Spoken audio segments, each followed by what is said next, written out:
Nous allons reprendre. Je vais dire des choses que je disais à l'ouverture de ce séminaire. S'il vous plaît, merci. Merci bien. À l'ouverture de ce séminaire, j'avais affirmé un certain nombre de choses que je vais répéter parce que ça me semble important de le faire là maintenant et à la clôture de ce séminaire et aussi en présence de Vincent Minier et de Denis Péchanski et de Yannick Prié. Ça y est, je fais des progrès. Hein. Qu'est-ce que je veux répéter que j'avais déjà dit et développé un peu plus l'autre fois en ouverture. Je veux répéter qu'en historiographie, si on prend cette terminologie qui paraît à certains désuète, mais qui est très importante parce que, comme le dit Hegel dans sa phénoménologie, dans sa raison dans l'histoire, qui n'est d'ailleurs pas un livre de Hegel, mais des prises de notes par des étudiants qui en ont fait un livre. Qu'est-ce que dit Hegel dans la raison dans l'histoire? Il dit l'histoire commence lorsque l'histoire est historiographiée, c'est-à-dire l'histoire, c'est l'écriture de l'histoire. Et sinon, on n'est pas dans l'histoire. C'est un sujet qui est un vaste sujet de débat, bien entendu. Je ne dirais pas que je le défends moi-même tel quel, même si je le défends. Mais ce que je voulais dire en commençant, et pour rappeler finalement le point de départ du séminaire, c'est que nous pensons, nous, que cette problématique qui concerne l'histoire concerne aussi la géométrie, l'astrophysique, la biologie, les mathématiques, je veux dire par là l'algèbre, qui est une écriture en fait, l'algèbre, et que ces questions-là, en fait, à travers les digital studies tels que Ishida les présentait, traversent aujourd'hui tous les savoirs. Les systèmes d'information géographique, par exemple, ce sont des systèmes d'écriture qui sont des bases de données, etc. Et la géographie est totalement reconfigurée par ces processus. Les big data, etc. appartiennent à tout cela. Alors, on peut aller assez loin dans tout cela. Moi-même, j'ai beaucoup travaillé sur un historien qui n'est pas un historien très connu comme grand historien, mais qui est un historien très important, qui est Bertrand Gilles, et qui rappelle dans ses prolégomènes que ce qui l'a conduit à faire de l'histoire des techniques, c'est la demande que lui a faite Lucien Febvre de transformer un objet empirique qui est la machine à vapeur, dont Mantoux avait tenté de faire l'histoire, en un objet scientifique, c'est-à-dire en un objet pensé par la science historique comme tel. Et c'est ce qui a amené Bertrand Gilles finalement à faire son histoire des techniques, dans laquelle il propose des concepts historiques de la technique, mais aussi des concepts techniques de l'histoire, si j'ose dire. Je vais un peu vite en disant les choses ainsi, mais je crois que c'est pas absurde et trahir Bertrand Gilles que de le dire ainsi. Et comme je l'avais dit à Denis Péchanski il y a quelques mois, j'avais fait une exposition qui s'appelait Mémoire du futur il y a pas mal d'années maintenant, qui s'était terminée par un colloque qui s'appelait Mémoire du futur, où Pierre Nora était intervenu, et je l'avais invité, Nora, suite à la publication de Faire de l'histoire, qu'il a publié avec Jacques Le Goff, et où il a publié en particulier un article qui s'appelle Le retour de l'événement, où il montre comment la télévision et la transmission en direct transforment très profondément l'événement historique, la structure même de l'événement, en règle générale. Aujourd'hui, Denis Péchanski anime un séminaire sur les Memory Studies. Il fait des travaux dont il va nous parler aussi maintenant, qui associent toutes sortes de compétences, de disciplines. Et je pense que ces questions-là sont toutes remises en jeu dans ce contexte qui est celui du numérique, notamment des réseaux, etc., etc. Mais aussi du eye tracking, de toutes sortes de technologies qui ne sont pas forcément faites pour cela d'ailleurs, et qui constituent des nouveaux champs transdisciplinaires ou des objets, des studies comme on dit aux États-Unis et en Angleterre, c'est-à-dire où on organise le travail non pas autour des disciplines mais autour des objets, et on fait des études de ceci ou de cela, et les disciplines se construisent autour. Nous sommes en train, je pense, inéluctablement avec le champ des digital studies, tel que par exemple tout à l'heure Ishida en parlait, d'aller vers une réorganisation du monde académique de cette manière-là. Et c'est aussi ça fondamentalement l'enjeu du projet Épistémè, qui est un projet éditorial, avec une éditorialisation contributive, en tout cas moi je le vois comme ça, y compris avec des amateurs, pas seulement avec des étudiants, mais dans une optique qui est aussi une optique de réorganisation des relations entre les disciplines par l'instrument numérique qui lui-même transforme l'historiographie, enfin l'événement historique et tous ces objets, quoi. Voilà ce que je voulais dire pour introduire cette dernière conférence qui est une conférence de clôture. Merci Denis d'avoir accepté de venir. On va clore. Bien, d'ailleurs, d'abord je vous prie de m'excuser, je pense que c'était plus en cohérence avec le programme de la première journée comme c'était prévu, mais j'étais à Sarajevo. Et donc je ne pouvais malheureusement pas assister à ces journées. Alors je vais simplement vous proposer quelques réflexions sur un équipement d'excellence qui est en cours, qui s'appelle Matrice et qui porte sur les questions de mémoire et qui effectivement interroge les frontières de nos réflexions sur la mémoire. Alors j'irai très vite dans la mesure où j'aurais pour le fun vous montrer aussi un aspect qui est moins directement sur le texte comme je voulais le faire au début. Donc l'origine de ce programme, de cet équipement d'excellence, ben voilà, vous avez un élément, c'est une photo du 11 septembre bien sûr, et qui, pourquoi je l'ai mis là? Tout simplement parce que l'une des origines de ce programme, c'est que le directeur général du mémorial de Caen voulait organiser il y a quelques années, et il a organisé la première exposition hors États-Unis sur le 11 septembre 2001. Et il est venu, et c'était le début de ses premières recherches, puisque je suis président du conseil scientifique du mémorial de Caen. Donc, ce qui m'intéresse au travers de l'affaire, c'est que ça a été le début d'une association entre scientifiques et professionnels des musées, premièrement. Deuxièmement, transatlantique. Et troisièmement, je suis spécialisé de la Deuxième Guerre mondiale.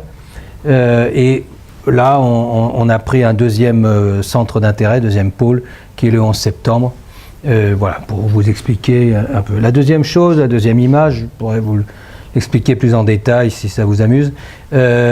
C'est en fait une réflexion personnelle sur l'état des réflexions. Alors, j'appelais pas à ce moment-là, j'utilisais pas les termes memory studies, c'est venu après.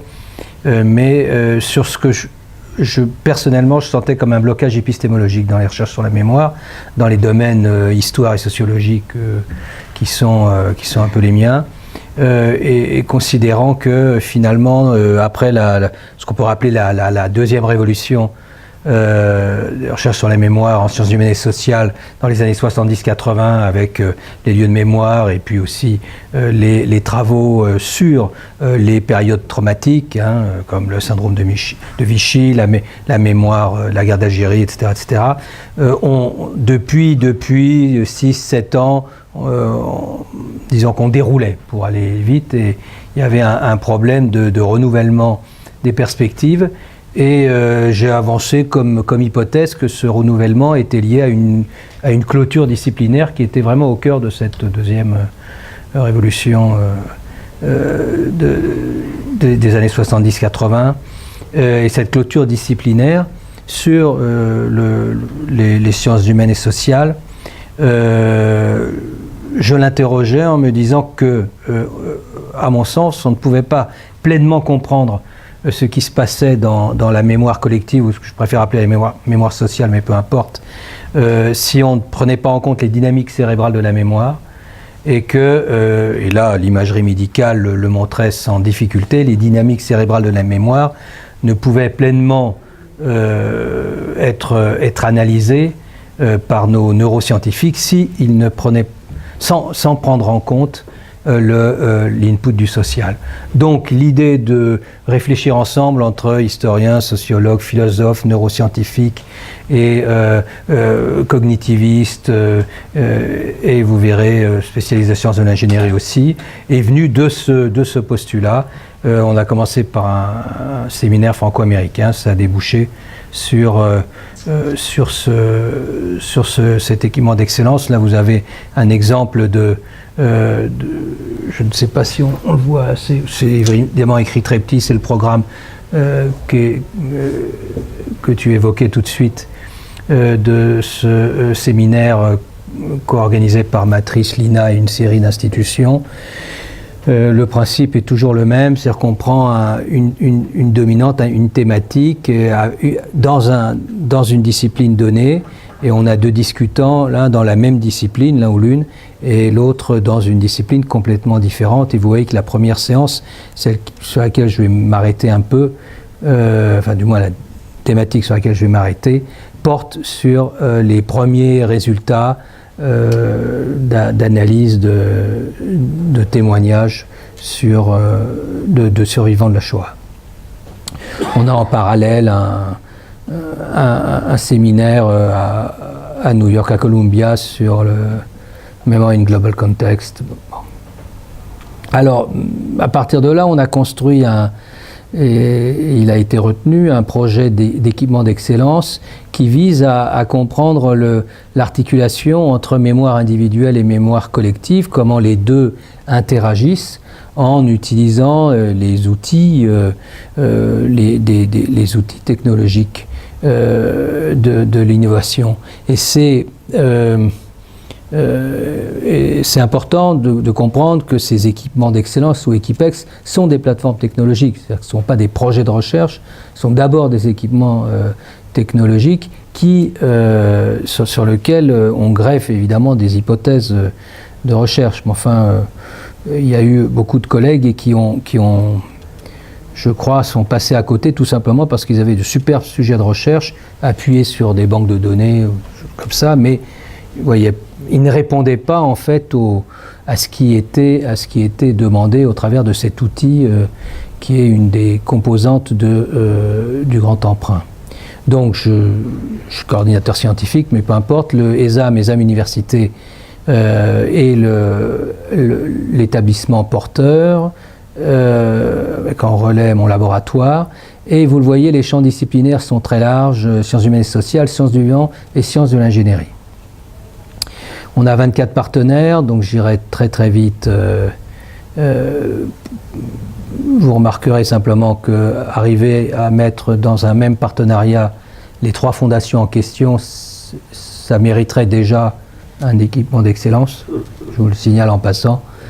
Ensuite, la lecture de ces sigles vous donnera une illustration de notre approche. Vous avez des laboratoires d'histoire comme le CHS, le CRHQ ou l'IHTP, des laboratoires de lexicométrie, BCL, ICAR ou légométrie, peu importe les termes, un laboratoire de droit, IOD, de sciences politiques et sociologie, l'ISP à Nanterre, le LIMSI étant laboratoire prof du CNRS en ingénierie, et un laboratoire de neuropsychologie, celui de Francis Eustache, qui est sans doute le meilleur spécialiste en neuropsychologie de la mémoire en France. Voilà. Donc, ce partenariat, simplement pour indiquer que c'est évidemment collectif, je parle à la première personne, parce que je suis là où je parlerai peut-être à la première personne du pluriel, mais derrière moi, il y a évidemment énormément de monde et plusieurs chercheurs. Là, c'est pour une présentation de la plateforme. Je vais m'arrêter sur la première, surtout l'analyse comparée des corpus, mais parce que c'est assez marrant, je vais aussi évoquer l'analyse des comportements des visiteurs de mémoriaux, pour lesquels on a utilisé aussi des outils un peu neufs, et l'ensemble participe de cette construction des memory studies dont on parle là. Alors là, on a une série de problèmes lourds, de difficultés à surmonter à chaque étape de ce travail. L'objectif est simple, c'est que on se dit que pour essayer d'appréhender la mémoire sociale, la mémoire collective, Deuxième Guerre mondiale comme 11 septembre, c'est pas plus mal d'aller voir les journaux télévisés et les journaux radio, voilà, et quelques documentaires. Parti de là, on est allé chercher évidemment l'ensemble des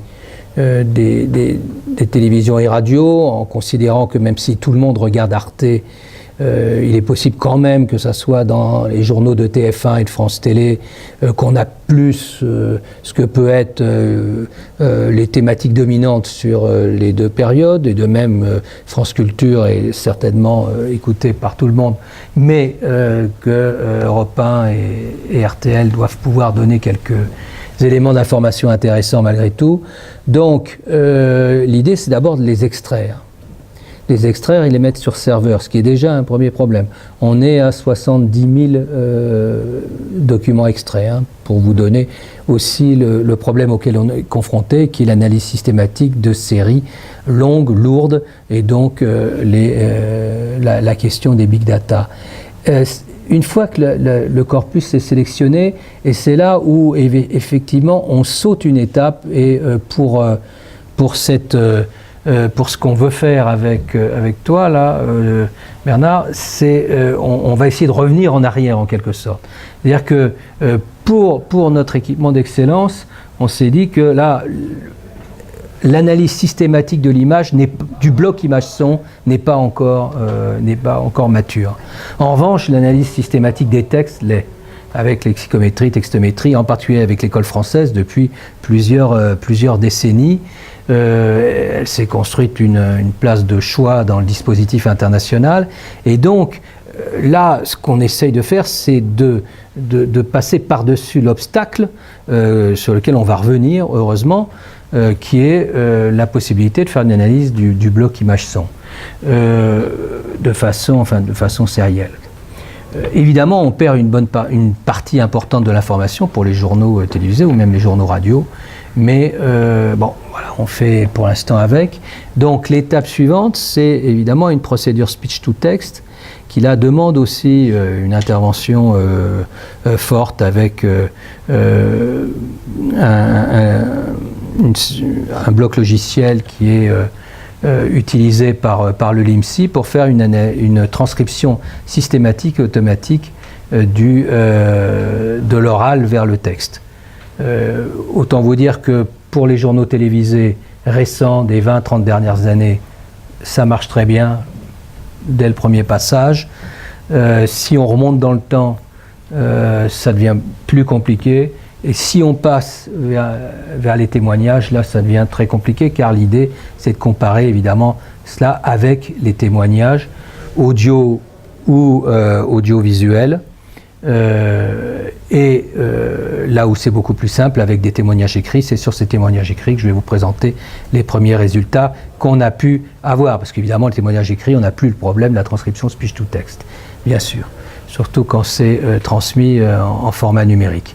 Donc voilà l'ensemble du dispositif. À la fin, vous voyez bien qu'on mobilise les textomètres, lexicomètres et autres analystes de discours pour essayer de reconstituer et de mettre en parallèle, en comparaison, les deux types de discours. Je parle des témoignages, mais on pourrait aussi parler de, entre guillemets, le vulgum pecus. On travaille avec France Télévisions et le verbatim de France Télévisions. C'est-à-dire qu'après chaque... après chaque programme documentaire ou film ou autre, des internautes sont mobilisés pour réagir et ils récoltent les verbatims. Et là, on va pouvoir faire une exploitation de ces verbatims à la suite, par exemple, pour ce qui nous concerne, de films documentaires sur la Deuxième Guerre mondiale ou sur le 11 septembre 2001. Voilà. Donc, on va tout de suite commencer par là. Le deuxième, l'analyse des comportements des visiteurs de mémoriaux, c'est pour aller très rapidement après pour vous présenter autre chose. Alors, on a fait des premières approches, des premiers résultats de textométrie, et ça a été porté, et c'est porté par Maï Benhamed et Damon Mayafre de BCL, qui est une équipe de Nice Sophia Antipolis.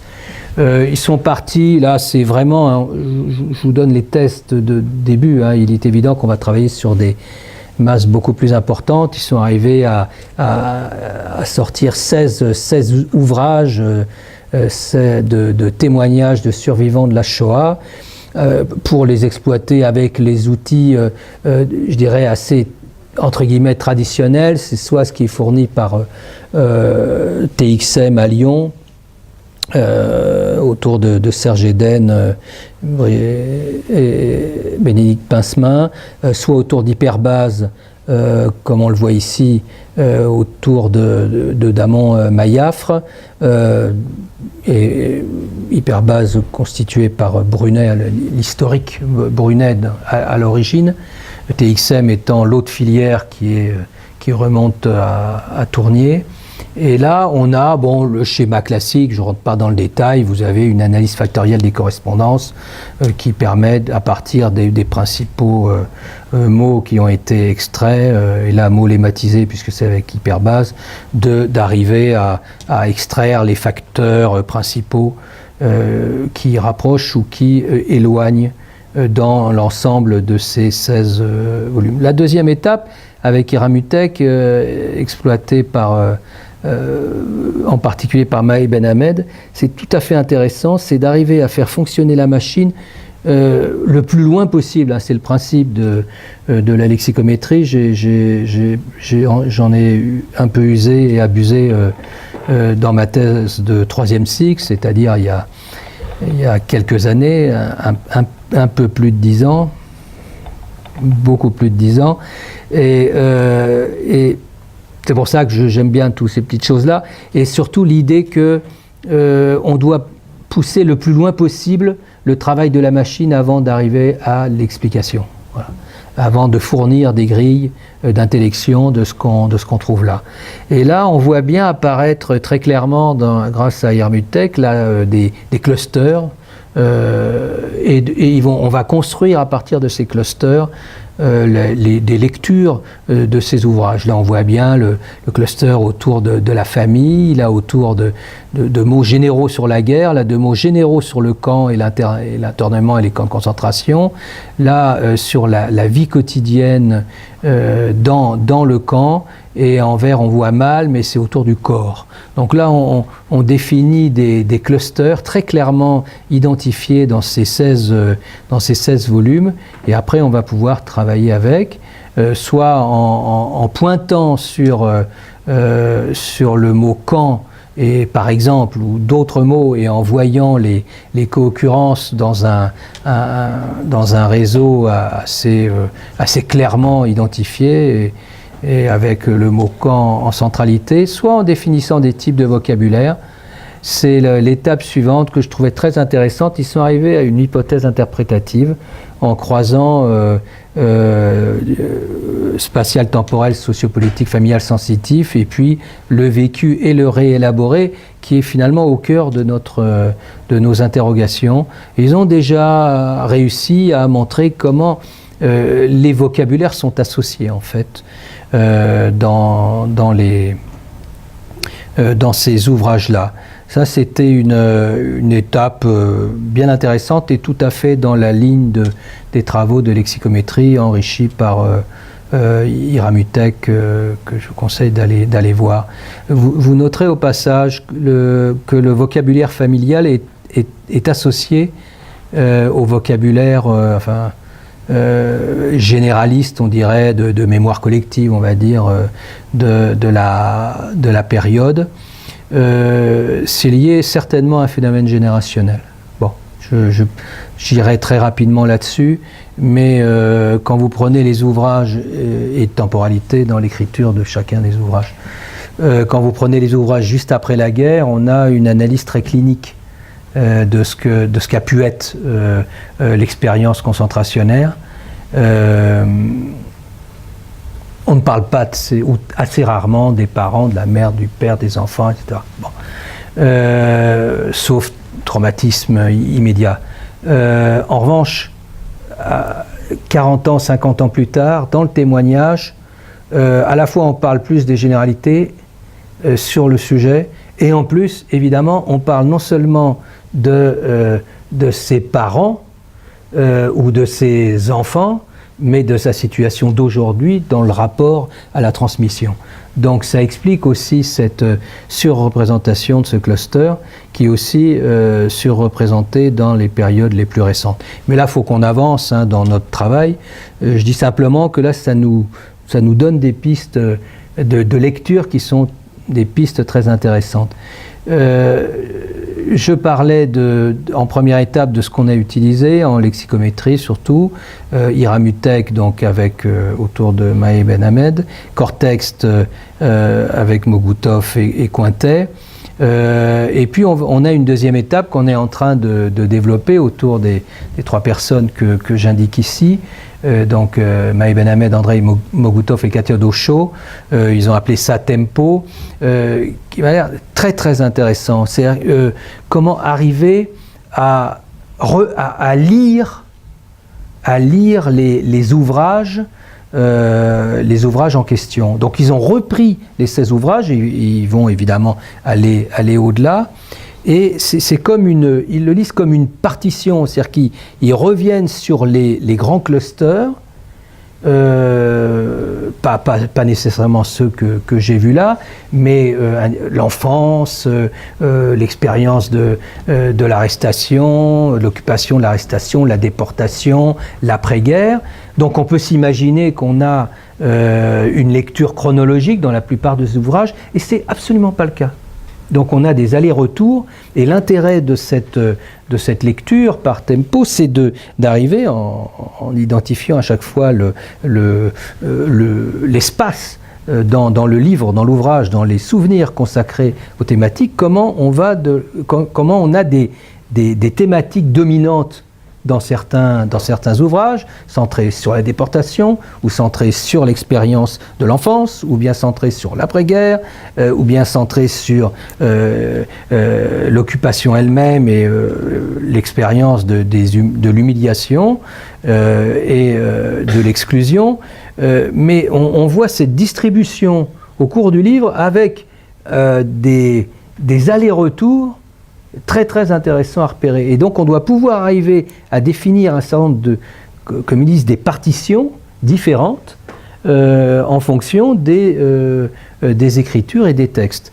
Voilà, ça c'est en cours de réflexion, et je dois dire que c'était tout à fait intéressant. Alors je voudrais vous montrer maintenant une autre de ces petites choses. Voilà. Donc ce sont nos réflexions, notre expérience dans les musées mémoriaux. Et c'est toujours une réflexion sur la mémoire et sur l'histoire. C'est l'idée et la psychologie. L'idée là, c'est toujours le même principe. C'est-à-dire qu'on a un discours qui est celui qui est porté par ceux qui ont fait le parcours, donc les historiens, les scénographes, architectes et autres, et puis la façon dont le visiteur va s'approprier ce discours-là. Et c'est cette confrontation-là qui m'intéresse, qui nous intéresse, de même que c'était celle entre le témoin et puis les porteurs d'une mémoire collective, ou bien voilà. Donc là, on a la même chose avec deux outils. Le premier, c'est qui est présenté donc là à ma droite et à gauche pour vous, c'est le eye tracker. Le eye tracker, c'est un principe simple ou à peu près simple, des lunettes équipées d'une double caméra, une caméra qui regarde vers l'objet, une autre vers l'œil, et ainsi vous suivez le regard de la personne qui est ainsi équipée. Alors, il est évident que là, on essaie quand même d'avoir des volontaires, on a du mal à placer des lunettes en disant comme ça il verrait mieux, avec deux caméras. Donc a priori c'est des volontaires, bien sûr. Le deuxième principe qui est complémentaire, ce sont ce qu'on appelle les InSpot, là, qui sont des head trackers. En fait, on met des capteurs électroniques, et les capteurs électroniques vont permettre de repérer où sont les gens. Bon, là on est dans l'anonymat complet. Je ne crois pas que je vous ai indiqué qu'on était au Mémorial de Caen, mais Mémorial de Caen, c'est 400 000 visiteurs par an, et encore quand ce n'est pas en 2014 pour le 70e anniversaire, on va monter sans doute à 500. Mais voilà, et les capteurs électroniques, ça capte a priori les orientations, les positions et les mouvements des visiteurs, évidemment dans l'anonymat absolu. Voilà le dispositif. Alors, je dirais très vite, hein, là vous avez un exemple, je commence par les capteurs électroniques. Vous remarquez des choses bien intéressantes, par exemple que le texte là, qui est un texte historique, enfin historique dans le sens où c'est les textes de l'historien qui présente, eh bien, est peu vu, très peu vu ou peu vu. Vous avez 2 exemples sur 2 jours. Et là, vous avez une distribution, ce qu'on appellerait une carte de chaleur, ou ce qu'on appelle une carte de chaleur, qui vous permet de vous repérer dans les 4 espaces ainsi définis, de repérer les endroits de polarité de présence des visiteurs, avec les conclusions qu'on peut tirer. Mais attention aux conclusions que vous allez tirer. On retrouve la même chose, hein. Là, vous avez un document qui est le texte, un texte historique, comme c'est l'extermination de proximité, les gens croient savoir la Shoah, donc il n'y a pas besoin de réfléchir trop. Bien sûr, tout le monde sait tout sur la Shoah, donc on passe. Et là, vous avez un deuxième texte, concentration. Et pas simplement parce qu'il est sur fond rouge, c'est parce que c'est évidemment un texte à forte charge émotionnelle, c'est un témoignage. Bon, en plus, c'est pas n'importe quel témoignage, on pourrait le revoir en eye tracking, j'aurais pas le temps de vous le montrer, mais on lit pas de la même façon ce type de document avec la lecture du document historique se fait très classiquement, comme dans un livre.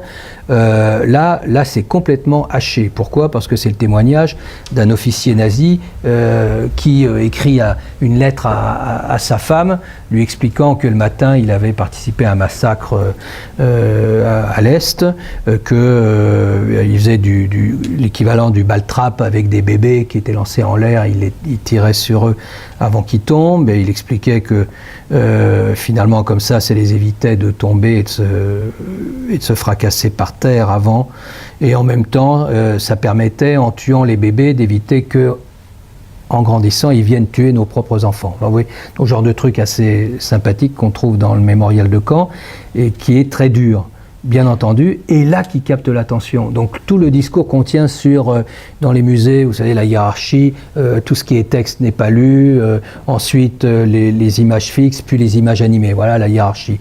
C'est pas si simple que ça, la preuve, et la preuve là aussi. Là vous avez je vous le dis en passant parce que l'interprétation est beaucoup plus complexe que ça. Vous diriez, en voyant ça, c'est peu vu.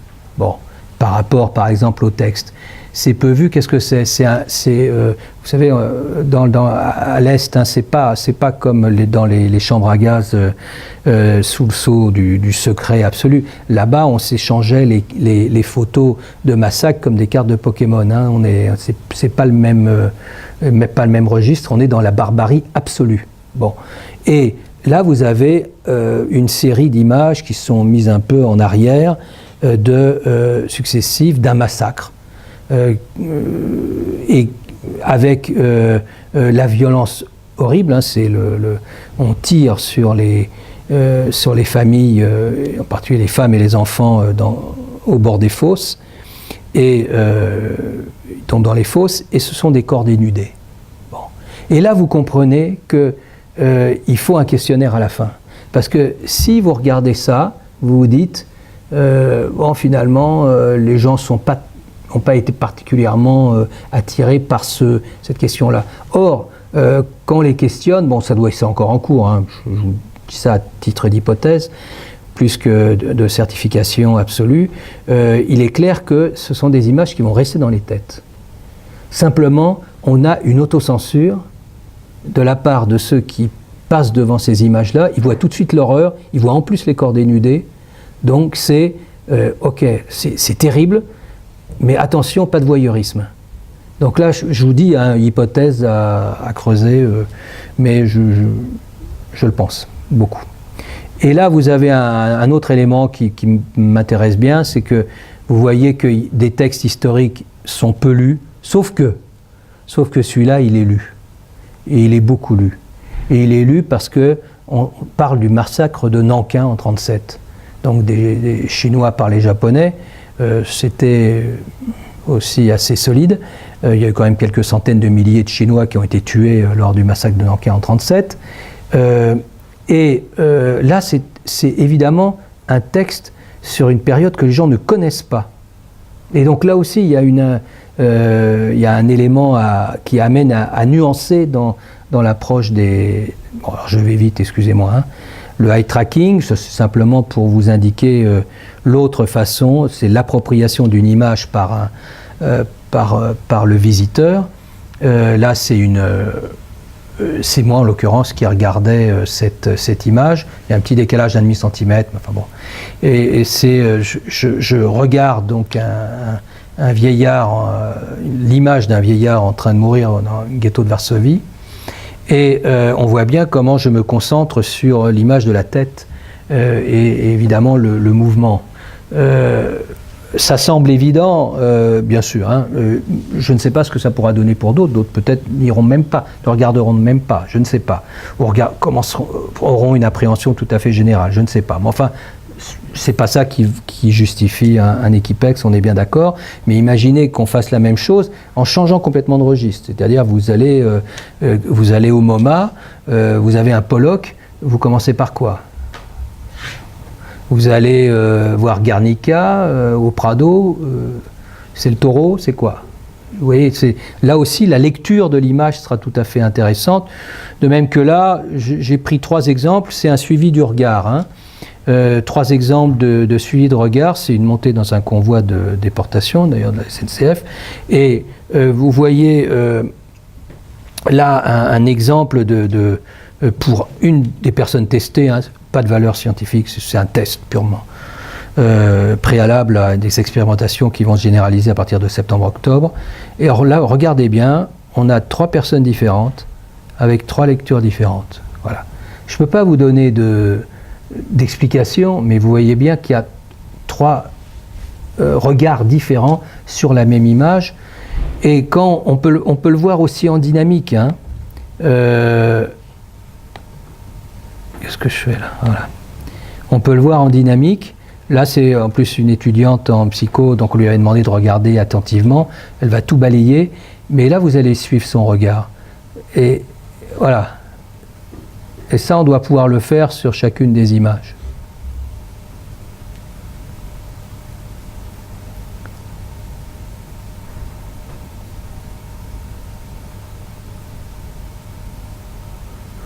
Bon, je continue, mais je vais aller vite. Là, si vous voulez, je vous ferai un petit discours là-dessus sur la question de l'un des mécanismes qui, pour moi, est un mécanisme clé dans l'appropriation d'une image, c'est-à-dire on va chercher ce qui n'est pas attendu, ou on est attiré par ce qui n'est pas attendu. Là, ce sont des pancartes autour des 2 victimes. En revanche, les SA ne sont absolument pas vues. En revanche, les pancartes sont vues et, évidemment, carte de chaleur sur l'explication pour essayer de comprendre ce qui se passe, parce que non seulement c'est pas normal qu'il y ait des pancartes autour du cou de personnes, mais en plus c'est écrit en allemand. Voilà, alors l'intérêt de nos affaires, c'est que, vous l'avez compris, on fait aussi du dynamique. Et le dynamique passe par du repérage de zones d'intérêt. Là, c'est l'intersection du regard. L'intersection des 2 lignes, c'est évidemment le regard. Ensuite, on voit très précisément ce que la personne regarde. Et bon, bah regardez, voilà un exemple d'image. C'est une image de l'opération T4, hein, l'extermination des malades mentaux. Les infirmières qui sont derrière, et la personne qui regarde ne regarde que les visages. Et ça renvoie d'ailleurs à la réaction qu'avait aussi Stéphane Grimaldi, le directeur du mémorial de Caen, qui dit « Mais moi, quand il y a ces horreurs absolues, j'essaye de comprendre au travers des visages si je peux trouver une explication de ce qu'ils ont pu faire. » Voilà. Donc, là, c'est simplement pour vous présenter l'outil, et aussi l'utilisation de cet outil pour des disciplines différentes. Vous avez 2 images différentes. Là, voilà. Je voulais vous les montrer parce qu'on travaille beaucoup avec les psychologues. Les psychologues sont très intéressés par ce couple-là de 2 images au milieu d'une quinzaine.